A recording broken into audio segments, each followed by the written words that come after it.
Shalom saudara, shalom. Oke, masih di seri nyanyian ziarah di Mazmur.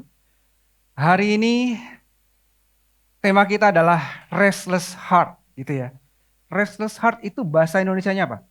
Hati yang gak pernah berhenti beristirahat, atau singkatnya hati yang gelisah gitu. Tanya sebelahnya, kamu lagi gelisah nggak? Kasih tahu. Tanya. Nah, kalau lagi gelisah, dengerin yang ini ya, gitu. Kasih tahu. Oke ya. Kali ini kita mau bahas Mazmur 122. Kita mau baca sama-sama, oke? 1, 2, 3. Nyanyian ziarah Daud.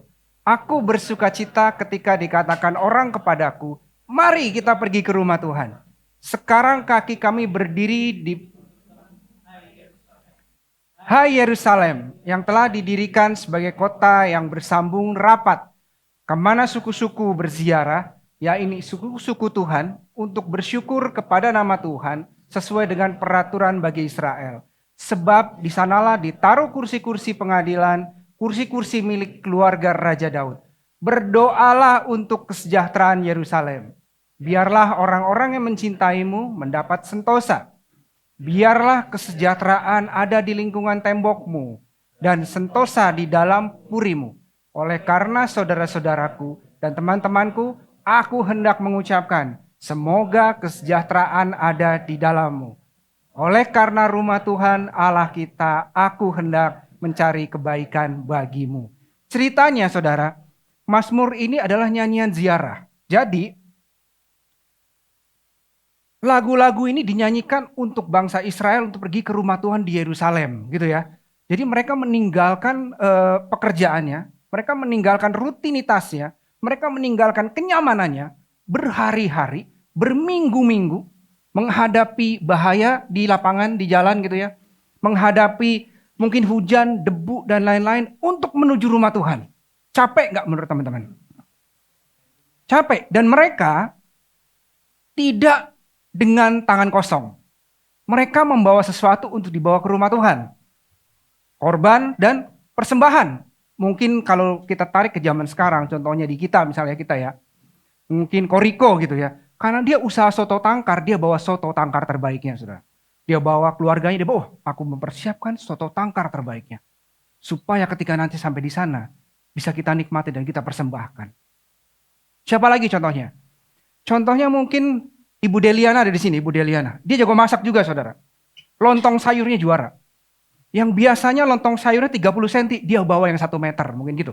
Dia bawa yang terbaik tuh. Bareng Koriki ya, dipanggul sama anaknya 3, ayo kita ke sana gitu. Untuk dipersembahkan. Siapa lagi contohnya ya? Pak Lukas, dia jago lukis. Saudara. Dia lukis terbaik kota Yerusalem. Aku akan taruh di rumah Tuhan. Misalnya kayak gitu contohnya. Satu lagi ya. Satu lagi. Master Patudu, dia koleksi Pokemon. Dia bawa koleksi Pokemon terbaiknya. Harganya berapa? Pokoknya saya persembahkan di sana untuk rumah Tuhan. Kira-kira kayak gitu. Ada harga yang harus dibayar, benar nggak? Mereka berempat jalan sambil ke Yerusalem nyanyi tuh nyanyian ziarah. Naik ke Yerusalem, tinggi sekali gitu sambil jalan tuh. Kiri kanan kulihat saja ada banyak pohon apa saudara? Tarbantin harusnya ya. Pohon tarbantin atau zaitun gitu ya. Mereka jalan rame-rame. Pertanyaannya saudara, mengapa mereka repot-repot kayak gitu? Kenapa? Karena mereka punya kerinduan. Kerinduan untuk sampai di rumah Tuhan. Ada apa di sana? Di sana ada hadirat Tuhan. Mereka rindu berjumpa dengan Tuhan. Mereka meninggalkan apa yang menjadi rutinitas kenyamanan mereka. Mereka rindu, gue rela tuh. Untuk ketemu Tuhan di Yerusalem. Itulah bangsa Israel saudara. Tapi di Mazmur 122 ini kalau kita jeli saudara ya. Ada sebuah paradok. Paradok itu sesuatu yang berlawanan. Mereka bilang, aku bersuka cita ke rumah Tuhan. Tapi tahu gak saudara? Di balik sukacita itu, ada kegelisahan yang tersembunyi di hatinya. Hari ini izinkan saya untuk share saudara. 3 kerinduan kegelisahan manusia. Menurut Mazmur 122. Dan bagaimana Kristus menjadi jawaban tunggal bagi mereka. Boleh? Kalau boleh lanjut. Lanjut. Kerinduan yang pertama. Kerinduan untuk dekat dengan Allah. Ayat pertama bilang bersuka cita ke rumah Tuhan tadi ya. Mereka suka cita banget nih. Mereka rela berjalan jauh. Tetapi pertanyaannya gini saudara. Rindu dekat dengan Allah. Kita mau lihat konteks perjanjian lama saat itu. Kedekatan yang seperti apa? Tahu ya maksudnya? Aku rindu di sana mau berjumpa dengan Tuhan. Tapi kedekatan yang seperti apa, saudara? Zaman dulu, zaman perjanjian lama, kedekatannya itu seperti kita ada di api unggun. Bayangan api unggun ya. Kita lagi camping di api unggun. Api unggun itu sangat hangat, bener ya? Kalau lagi camping dingin-dingin, orang pada ngumpul di api unggun. Sama kayak bangsa Israel tuh. Mereka pada ngumpul di Yerusalem. Kenapa? Karena hangat. Memberikan terang. Dia yang lain gelap, ini memberikan terang tuh. Hadirat Tuhan tuh menghangatkan. Memberikan terang, memberikan hidup gitu ya. Membantu kita bertahan hidup. Bener ya? Tetapi saudara, semakin kita dekat ke api unggun, semakin kita makin dekat, makin berbahaya. Bener nggak? Bener ya? Ada nggak yang bisa nyemplung ke api unggun dan tidak apa-apa, saudara? Pasti kebakar, cuma selo ya. Kita mau simulasi ya. Bener ya? Yang tadinya menghangatkan, memberi hidup, lama-lama membinasakan. Bener ya? Itu kedekatan yang dialami oleh bangsa Israel, saudara. Ketika dia masuk ke hadirat Tuhan, ada ketegangan di sana. Aku dekat, tapi dia mikir, aku kan dosa ya, ada dosa di hidup saya ya. Seperti maksud saya ya. Itu jadi mereka bersuka cita tapi tegang. Allah yang Maha Kudus hadir di sana. Tapi kekudusannya membakar dosa. Benar ya? Manusia rindu dekat Tuhan, tapi saat mereka ke sana ada gemetar juga mereka. Aku pengen dekat, tapi ada gemetar di dalam diri mereka. Karena mereka tahu mereka berdosa. Kita tahu kalau dulu di bait Allah, imam gak kudus mati. Itu kira-kira yang terjadi dengan bangsa Israel saat itu. Aku rindu dekat, tapi aku bisa mati. Ada kegelisahan di dalam hatinya. Aku happy ke rumah Tuhan, tapi ada gelisah. Saudara. Itulah mengapa setiap pendekatan kepada Tuhan selalu membutuhkan korban penebusan dan perantara. Kedekatan menghangatan, tapi juga mematikan, saudara. Jadi selama perjalanan ke sana, mereka happy. Tapi deep down mereka ngomong gini, apakah aku diterima di hadapan Allah? Happy nih, naik. Tapi deep down, di alam bawah sadar mereka, aku diterima gak ya nanti di sana? Aku diterima gak nanti di sana? Aku diterima gak? Kalau kalian saat itu ada di sana, kalian diterima gak? Coba dipikirkan. Dengan dosa yang kalian lakukan. Ketidaktaatan. Ingat, Allah itu kudus. Dosa dan ketidaktaatan ketemu kekudusan, mati saudara saat itu. Kalian selamat gak kira-kira? Yang selamat angkat tangan. Cuman saya, enggak. Yang selamat angkat tangan. Gak ada ya? Itu yang dialami bangsa Israel, saudara. Kabar baik, saudara. Ketegangan yang mencekam itu kini telah diselesaikan secara tuntas oleh Kristus. Tadi di salah ayatnya sudah ada. Jadi saudara-saudara, ini ayat keren banget. Oleh darah Yesus kita sekarang penuh keberanian dapat masuk ke dalam tempat yang kudus. Karena ia telah membuka jalan yang baru dan yang hidup bagi kita melalui tabir, yaitu dirinya sendiri. Dan kita mempunyai seorang imam besar sebagai kepala rumah Allah. Karena itu marilah kita menghadap Allah dengan hati yang tulus ikhlas dan keyakinan iman yang teguh. Oleh karena hati kita telah dibersihkan dari hati nurani yang jahat dan tubuh kita telah dibasuh dengan air yang murni. Dulu dekat dengan Allah mengerikan dan berbahaya buat orang berdosa. Sekarang di dalam Kristus, dekat dengan Allah itu sepenuhnya aman, saudara. Seperti yang tadi, zaman dulu aku harus lewat perantara ada korban, dan Yesus menjadi korban yang sempurna. Yesus menjadi imam besar yang sejati.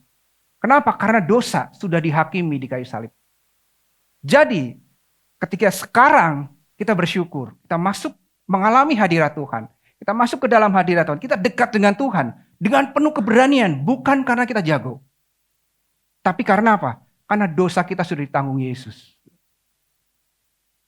Itu kabar baiknya. Kedekatan yang dulu sangat membahayakan, sekarang betul-betul mengamatkan dan menghangatkan. Kasih tahu sebelahnya, kamu dekat sama Tuhan loh. Kasih tahu.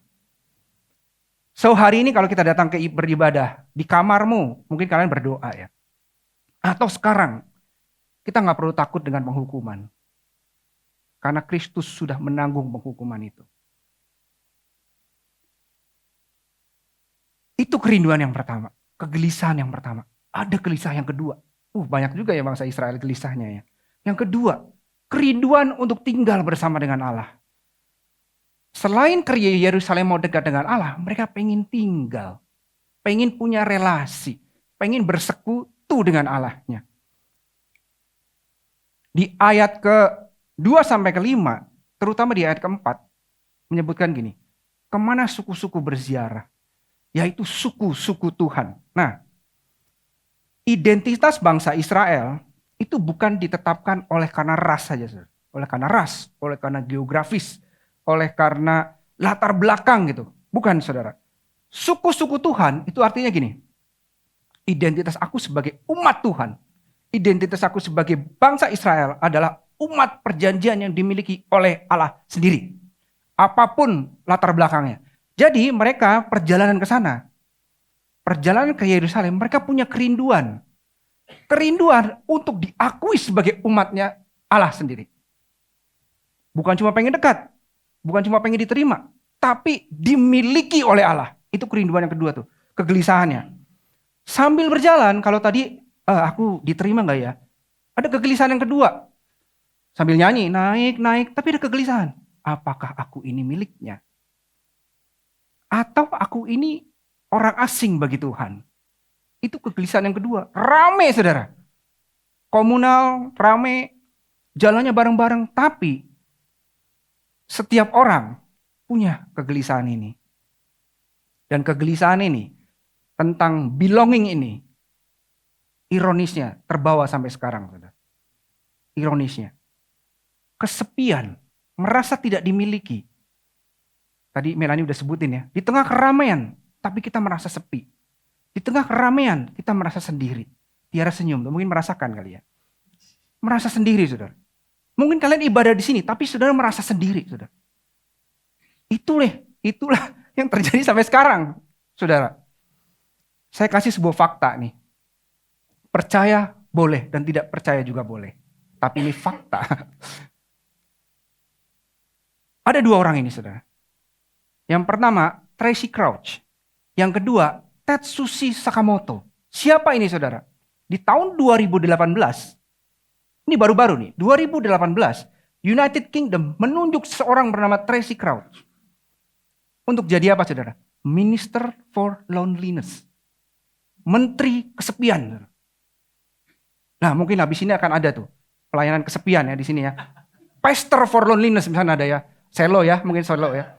Pastor for Loneliness. Untuk ngurusin orang-orang yang merasa kesepian di gereja ini. Itu terjadi di United Kingdom, saudara. Pastor for Loneliness. Kenapa? Karena kesepian, berdasarkan penelitian, itu satu hal sama aja kalian merokok 15 batang sehari. Jadi kalau kalian sekarang merokok 15 batang, berarti kalian kesepian. Kira-kira dibalik-balik gitu ya. Itu efeknya kepada kesehatan. Kalau orang yang kesepian, kena penyakit fatal 20% kira-kira. Berkurang umur kalian. Itu penelitian yang terjadi sekarang. Tracy Crouch di tahun 2018, Jepang nyusul di 2021, saudara.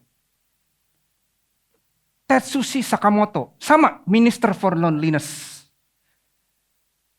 Di dunia yang penuh ramai, orang bisa merasakan kesepian, kesendirian, tidak merasa dimiliki. Itu yang bangsa Israel rasakan sama, saudara. Sampai sekarang, kita juga rasakan. Ketika saya siapin ini, saudara, saya ada di meja makan. Di depan saya istri saya, sebelah saya anak saya. Sambil disuapin sama istri saya. Saya buka foto ini, kasih lihat.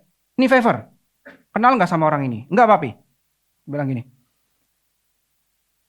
Di Inggris sama di Jepang, Favor, ada orang yang ngurusin kesepian.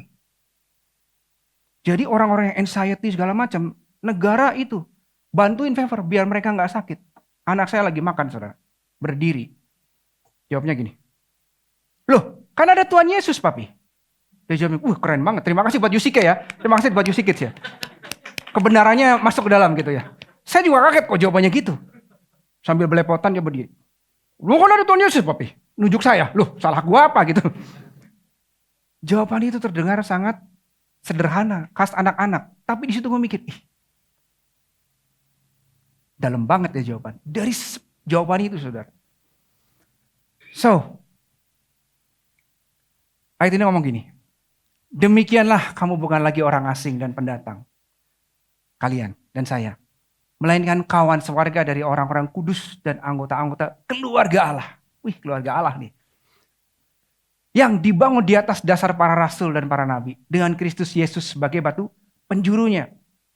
So, melalui kegelisahan tadi bangsa Israel dijawab oleh Kristus. Aku ini milik Allah sendiri gak? Oh, Kristus menjawab. Kita adalah keluarga-keluarga Allah. Coba lihat sebelahnya. Percaya gak punya keluarga kayak gini? Coba. Seganteng ini, sekeren ini, senyumnya semanis ini. Gitu ya. Di kayu salib, dosa sudah ditanggung saudara. Kita diadopsi menjadi keluarga Allah. So, makanya gereja, you see, kita bukan sekedar organisasi saudara. Dan bukan juga dinas sosial, bukan. Kita yang ada di ruangan ini adalah orang-orang yang telah dipersatukan oleh darah Kristus sebagai satu keluarga. Ya. Makanya ibadah hari Minggu bukan cuma sekedar kita datang dengan firman Tuhan dan pulang. Tapi kita mau kenal satu dengan yang lain. Oke? Karena kita dipersatukan oleh Kristus. Ya kan? Ada you care, kita mau kenal lebih dalam. Kemarin yang single-single main werewolf bareng. Luar biasa gitu ya. Besok-besok bisa main yang lain. Mungkin panda, main yang lain-lain. Ya kan? Itu bukan cuma sekedar kita mau main. Bukan cuma sekedar kita mau happy-happy, no. Kita mau kenal satu dengan yang lain. Sebagai sebuah keluarga kita mau kenal satu dengan yang lain. Amin? Kita boleh kenal, oh ternyata Pak Lukas orang pelukis. Weh, Lukas lukis, mirip ya. Jualan pukis istrinya. Jago masak juga Ibu Purwanti. Riko, ternyata sebentar lagi mau skripsi. Ya kan? Kevin, orangnya kreatif, dia punya kreatif agency. Kita harus kenal nih, siapa lagi misalkan yang belum kita kenal. Pak Benny, badmintonnya jago. Kita harus kenal. Ko Mike, jualan koleksi jersey. Sebentar lagi Piala Dunia boleh pesan di Ko Mike. Ya. Kegelisahan yang tadi dijawab oleh Kristus. Jadi ketika kita bersama, jangan ada yang takut ditolak. Karena kalian tidak ditolak oleh Kristus. Amin. Kasih tahu sebelahnya, aku menerima kamu apa adanya. Jangan tolak aku ya. Tetap aja ya. Dan sekarang adalah kerinduan yang ketiga, saudara. Kegelisahan yang ketiga yang dibawa oleh bangsa Israel ketika perjalanan menuju Yerusalem. Kerinduan untuk dipuaskan oleh Allah sendiri. Enggak cuma dekat, bersekutu, tapi dipuaskan. Dosa bukan hanya membuat manusia melakukan tindakan yang jahat secara moral. Tindakan jahat secara moral misalkan apa? Mencuri gitu ya. Terus apa lagi? Kalian lebih tahu lah ya. Kan kalian lebih jahat soalnya. Enggak lah. Kalau lebih tahu ya. Tetapi membuat manusia terus-menerus mencari kepuasan di tempat yang salah. Nah ini masalahnya nih. Dosa, karena kita terputus dengan Allah yang harusnya dipuaskan oleh Allah, kita mencari kepuasan di tempat yang lain mengganti Allah. Kita dipuaskan oleh di tempat yang salah. Contohnya, uang. Gak salah kalian punya uang. Harus punya uang, jujur aja. Harus punya uang. Kalau gak, makan dari mana gitu. Tapi kalau kita pikir tabungan, uang yang kita miliki membuat Anda puas. Berarti Anda sedang menaruh kepuasan di tempat yang salah. Relasi. Kalau ada orang yang mencintai dengan sempurna, ini adalah pasangan aku yang sejati. Wih, keren gitu. Dan itu memuaskanmu. Mungkin Anda sedang menaruh kepuasan di tempat yang salah. Mengganti Allah dengan kepuasan yang salah. Karier, apalagi? Itu common ya, karier dan lain-lain. Tapi gereja, kesibukan kalian, pelayanan di gereja. Aku pelayanan. Untuk aku berasa cukup di hadapan Allah. Aku puas ketika aku jadi asyir syalaman kepada orang. Puas banget nih. Seperti aku sedang memberikan influence yang terbaik. Jadi WL, nyanyi. Puas, aku diakui. Nah, Anda sedang mengganti Allah dengan kepuasan di tempat yang salah. Itu seperti apa, saudara? Seperti kita sedang minum air asin. Siapa yang pernah minum air asin? Gak ada ya? Gak ada yang pernah diare ya? Minum air asin. Kalau kita semakin minum air asin, Minum yang harusnya kehausan itu selesai. Tapi makin haus itu yang terjadi. Saudara. Minum, makanya kalau kita di laut kita nggak boleh minum air asin. Karena makin haus, makin kering, dan makin kering. Itu yang terjadi sama kita. Kalau kita mencari kepuasan di tempat yang salah. Yang seharusnya kita dipuaskan oleh air hidup. Yaitu Kristus sendiri. Benar nggak? Coba hari ini kita renungkan. 10 detik aja. Kalian puas sama apa?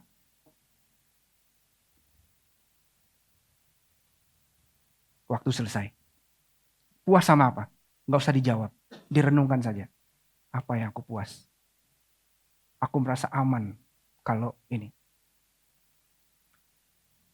Mazmur 122. Di ayat yang ke-6 sampai 9 ngomongin kesejahteraan. Ngomonginnya kesejahteraan. Apa itu kesejahteraan? Kesejahteraan ini, saudara, kalau ditarik ke akar katanya, itu ini, shalom. Bukan tentang materi. Bukan tentang apa yang kita punyai. Tapi shalom. Jadi kata shalom itu bukan sekedar sapaan. Jadi syapaan saya ngomong.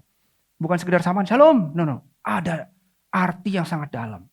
Seluruh aspek hidup berjalan sebagaimana semestinya di bawah pemerintahan Allah. Saya balik ke sini. Aku hendak mengucapkan, semoga ayat yang ke-8, kesejahteraan ada di dalammu. Semoga shalom ada di dalammu. Semoga seluruh aspek hidupmu berjalan sebagai mestinya di bawah pemerintahan Allah. Shalom itu damai yang sejati. Bukan damai karena engkau cemas tuh jadi damai. Bukan itu, saudara. Shalom itu bukan perasaan. Shalom itu damai, utuh, dan restore. Restore itu apa bahasa Indonesianya? Dipulihkan sepenuhnya. Artinya apa? Kita dipulihkan sepenuhnya sesuai tujuan awal kita. Diciptakan. Tujuan kita buat apa, saudara? Untuk kemuliaan Allah. Dan menikmatinya selama-lamanya. Kalau tujuannya ini untuk menikmatinya selama-lamanya, masa bisa dipuaskan oleh buatan manusia? Bisa nggak? Untuk menikmati Allah dan kemuliaannya selama-lamanya, bisa nggak kira-kira dipuaskan oleh dunia? Nggak bisa, saudara. Ini yang jadi kegelisahan ketiga. Apakah hidupku bisa pulih kembali? Bangsa Israel. Apakah bisa aku selamat? Kira-kira gitu. Ketika sambil berjalan tadi ya, sukacita naik. Ada itu, apakah hidup gue bisa pulih? Kan gue kayaknya gak layak masuk ke sana. Gue kayaknya udah gak taat. Gue kemarin baru nyolong domba. Ya. Kondisi bangsa Israel ya, bukan mau Idul Adha nih. Kondisi bangsa Israel itu. Gue kemarin baru berbohong. Ingat saudara, bangsa Israel itu ketat. Penuh dengan sistem Taurat yang ketat, benar ya? Satu salah, gugur semua saudara. Makanya ketika mereka ke sana, mikir, gue bisa pulih gak ya?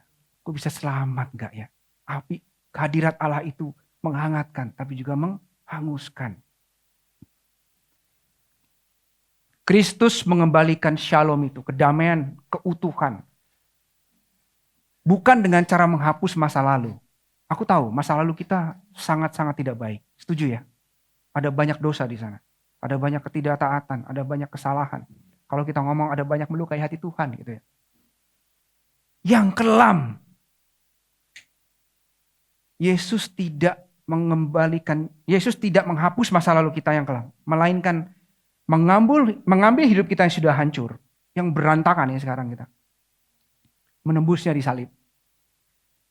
Membentuknya kembali menjadi sebuah ciptaan yang baru. Kalian adalah ciptaan yang baru. Jadi Tuhan pulihkan tuh. Bukan dibenerin. Tapi ciptaan yang baru. Di dalam dia tidak ada lagi definisi oleh kehancuran Anda. Melainkan oleh keutuhan yang telah dia kerjakan. Jadi kalau kita lihat diri kita sekarang, kita bersyukur karena Kristus. Aku hancur. Tapi Kristus membuat kita utuh kembali. Yang tadinya kita tidak bisa memuliakan Allah. Karena Kristus. Karena kita terhubung kembali. Kita bisa memuliakan Allah hidup kita. Wow, asik banget saudara. Dan saya mau tutup hari ini. Saya tahu kita semua lelah. Bener ya? Kita lelah loh. Aku juga lelah loh. Lelah terus membuktikan diri. Lelah untuk merasa nyaman. Lelah untuk merasa cukup. Baik di hadapan manusia maupun di hadapan Tuhan. Di hadapan Tuhan. Lelah saudara. Di dalam hati kita banyak kegelisahan. Belasan abad yang lalu. Ada seorang bapak gereja. Namanya Agustin of Hippo. Agustin dari Hippo. Ya. Hippo bukan Hippo tapi Hippo. Ya. Pernah menjalani hidup yang sama kayak kita. Dia lelah. Ini orang pinter loh Agustin ini. Dia seorang filsuf. Wah, pinter nggak? Pinter, saudara. Dia cerdas. Dia sukses karirnya. Memiliki reputasi yang sangat besar. Bukan cuma itu. Ternyata itu belum cukup. Dia menikmati kesenangan duniawi.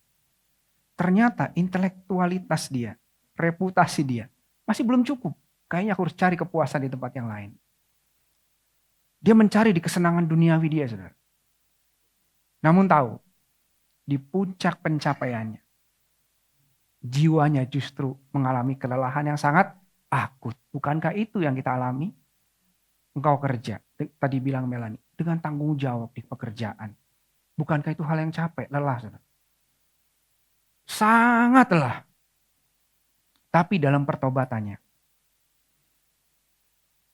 ia menyadari bahwa seluruh ambisi, ini kita banget, seluruh relasi, seluruh ilmu yang kita punya,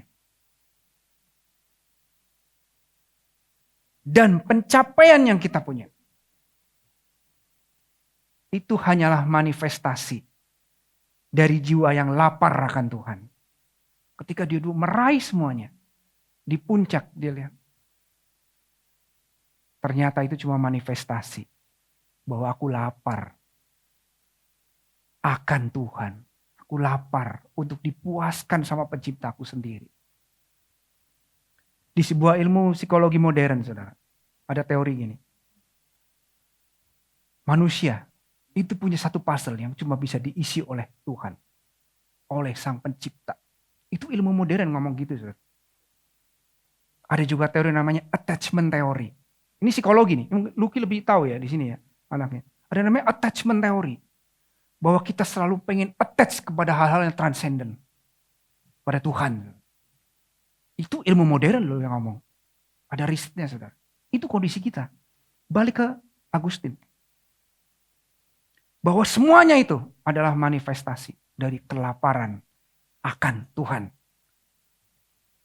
Dia ngomong gini. Our hearts are restless until they rest in you.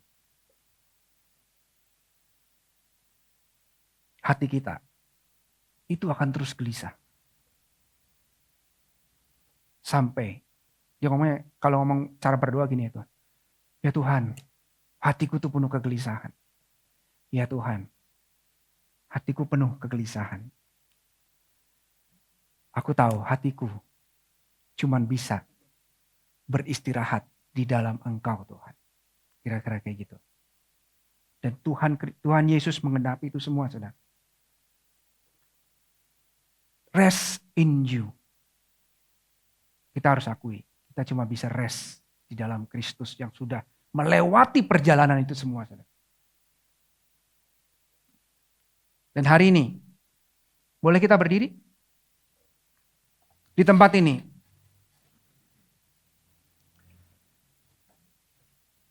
buat setiap hati yang gelisah. Buat yang gelisah aja.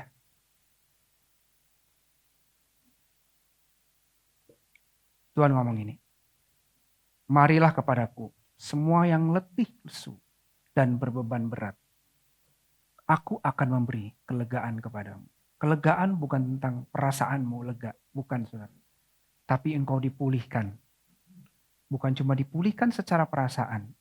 Tapi keberadaanmu, identitasmu. Ketika engkau capek membuktikan diri di hadapan Tuhan. Kristus memulihkanmu. Sehingga engkau tidak perlu membuktikan diri. Karena Kristus sudah membuktikannya di kayu salib. Boleh kita tutup mata?